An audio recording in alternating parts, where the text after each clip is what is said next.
SIR जब बिहार में शुरू हुई तो सभी पॉलिटिकल पार्टीज ने विरोध किया, तो यहाँ तक कि सुप्रीम कोर्ट तक में जाने पड़ा और सुप्रीम कोर्ट के कुछ निर्देशों के बाद इलेक्शन कमीशन और सरकार ने स्वीकार किया।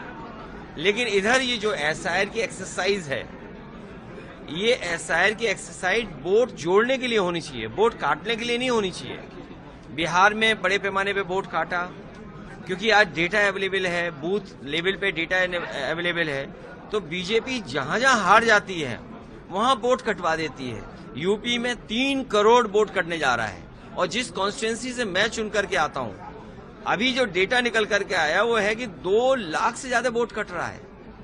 और हमारे बगल में एक कॉन्स्टिट्यूंसी है फर्रुखाबाद, वो भी समाजवादी पार्टी की कॉन्स्टिट्यूंसी रही है, वहां भी लगभग 2-2.5 लाख वोट कट रहा है। अगर एक पार्लियामेंट कॉन्स्टिट्यूंसी में, एक डिस्ट्रिक्ट में, क्योंकि हमारा डिस्ट्रिक्ट तो बहुत छोटा है, और उसमें अगर 2.5-3 लाख वोट कट जाएगा, पूरे यूपी में जो डेटा निकल करके आ रहा है वो लगभग 3 करोड़ वोटों का कटने का काम होने जा रहा है।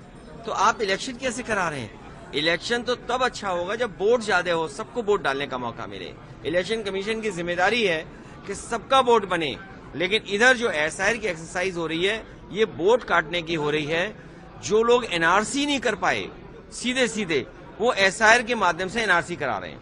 लेकिन जैसे आपने कहा कि एसआईआर की जब बात कर रहे हैं तो ये भी कहा जा रहा है कि स्ट्रीमलाइन करने के लिए किया जा रहा है। सरकार बार बार ये कह रही है कि जो गलत या नकली वोट है या गलत 2-3 वोट्स हैं उनको स्ट्रीमलाइन करने के लिए कर रही है। आप क्या विचार रखते हैं? तो अगर स्ट्रीमलाइन करना चाहते हैं, लोगों के 2-3 वोट थे, आपका आधार है, आधार में आपका पूरा डेटा है, आधार में आपकी रेटिना की इमेज है, आधार में आपके हाथों के फिंगरप्रिंट्स हैं, तो आप आधार को वोटर लिस्ट से क्यों नहीं जोड़ना चाहते हैं? अगर आप आधार को वोटर लिस्ट से जोड़ दें तो लोगों को इतनी परेशानी तकलीफ नहीं होगी, इतने फॉर्म नहीं भरने पड़ेंगे, कागज नहीं ढूंढने पड़ेंगे। लेकिन क्योंकि आपकी नीयत साफ नहीं है, आप डिटेंशन सेंटर क्यों बना रहे हो? भाई इलेक्शन कमीशन ये कहता है कि वोटर लिस्ट का रिवीजन चल रहा है, आप डिटेंशन सेंटर बना रहे हैं। आप सोचिए बात को कि बीजेपी एक तरफ ये कहती है कि हम वोटर लिस्ट को ठीक कर रहे हैं, अगर किसी का डबल वोट है, कोई मृत्यु हो गया है, कोई शिफ्ट हो गया है, तो हम उसके लिए रिवीजन कर रहे हैं। लेकिन डिटेंशन सेंटर किसने बताया है? डिटेंशन सेंटर कौन बना रहा है? इलेक्शन कमीशन बना रहा है कि बीजेपी बना रही है?